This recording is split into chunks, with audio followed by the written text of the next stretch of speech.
Gusto mo ba na maging sabik na sabik sa'yo ang taong mahal mo, malayo o malapit man kayo sa isa't isa? Kung malayo man kayo sa isa't isa, ay palagi siyang sabik na makita at makausap ka kahit sa cellphone man lang. At kung malapit lang kayong dalawa, ay palagi siyang sabik na makasama at makita ka. Kaya kung gusto mo na maging ganito ang partner mo sa'yo, ay gawin mo lamang itong simpleng pamamaraan na ituturo ko sa inyo. At kung bago lamang napadaan sa channel ko, ay huwag niyo pong kalimutang mag-subscribe at pindutin ang notification bell para palagi kayong updated sa mga bago kong videos. Ang gagawin mo lamang, kumuha ka ng garapon, lagyan mo lamang ito ng kalahating tubig.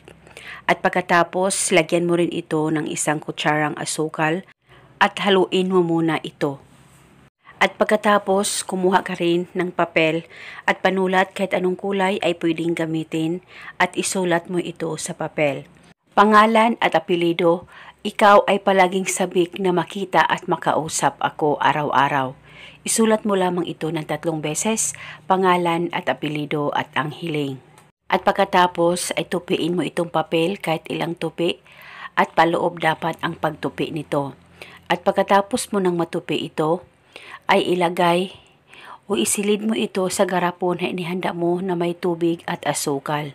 At nang malagay mo na, kunin mo ang garapon, hawakan ito sa 2 kamay mo, ilapit sa baba mo, at banggitin mo lamang ang nakasulat sa papel ng 3 beses, pangalan at apelyido at ang hiling. At pagkatapos mo nang mabanggit ito, ay pwede mo nang takpan itong garapon at ilagay ito sa damitan mo o sa kabinet mo, basta ito ay nasa safe na walang makakakita at makakaalam. At itago ito pang matagalan. Pwedeng hindi na ito bulungan araw-araw. Kung gusto nyong bulungan ay okay po, wala pong problema.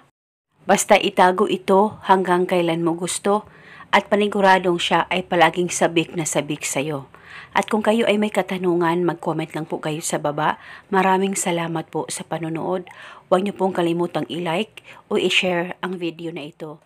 Thank you and God bless us.